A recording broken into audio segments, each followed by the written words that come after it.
Questions remain over Iran's nuclear program after UN atomic officials said Tehran has failed to cooperate with them. Many countries suspect Tehran is building an atomic bomb, but Iran insists it's only seeking a peaceful energy supply.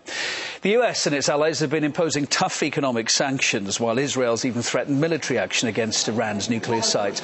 But it's been reported as well that America's intelligence community now has doubts about the nuclear allegations, some of them anyway. We'll discuss that further. Con Halloran joins us now. He's a columnist at Foreign Policy and Focus magazine. Very good morning to you, Con. Israel's recently ramped up the rhetoric against Iran, building up tension, threatening the nation with a possible military strike. How realistic is such an attack at this point, do you think? Are we any closer or any further away from it?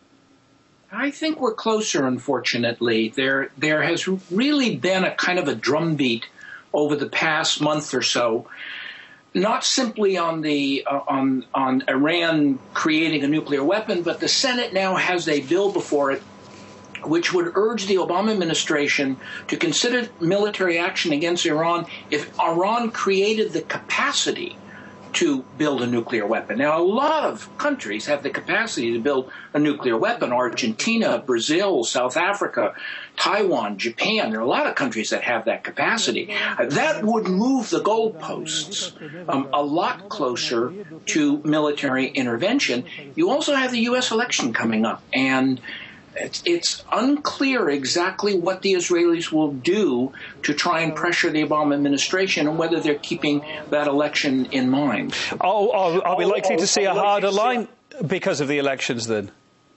I think you will. The Republican candidates are saying that the Obama administration is weak on Iran, that it should take military action against Iran, that it should draw red lines in the sand, that it should follow up on them, etc. I think there's a very hawkish kind of a viewpoint out there.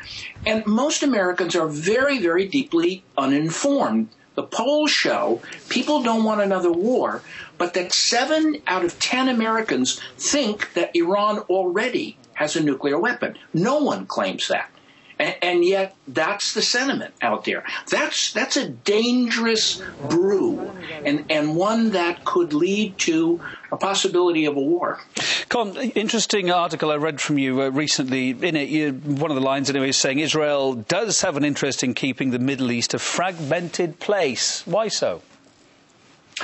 Well, they got it from their old colonial masters, divide and conquer. I mean, that's the way the British always did it. The British always ran the empire by getting everybody else to fight with everybody else.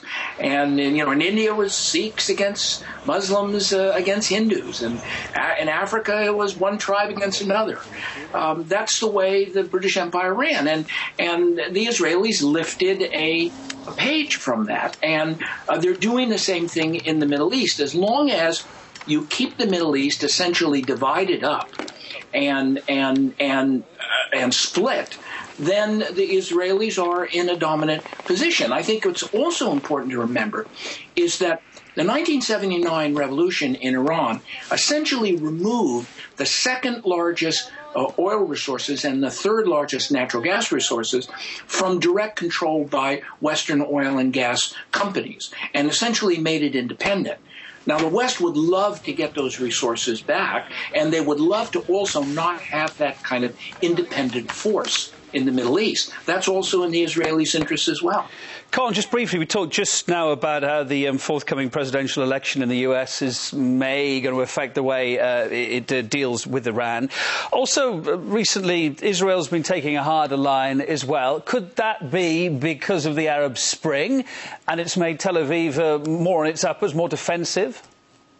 Well, I think that the Israelis are not happy about the Arab Spring. I mean, the Israelis would rather deal essentially with dictatorships and monarchies because, you only have to go 1-to-1 there. And in a sense, all of the sources, I mean, both the Israelis and the old dictatorships and the monarchies, neither one of them want really popular forces in control of things like foreign policy and domestic policy, etc. So even though they may disagree on things like the Palestinian question, although people like the Gulf Cooperation Council and Saudi Arabia are very careful not to ruffle feathers with the Israelis or with Washington on that, they do agree on essentially keeping a lid on things, and which is exactly what Saudi Arabia has done in Bahrain and in its eastern provinces. Lovely to see you tonight. Con Hallinan, columnist at Foreign Policy in Focus magazine. Thanks for being on the line there from Berkeley, California. Glad to be here.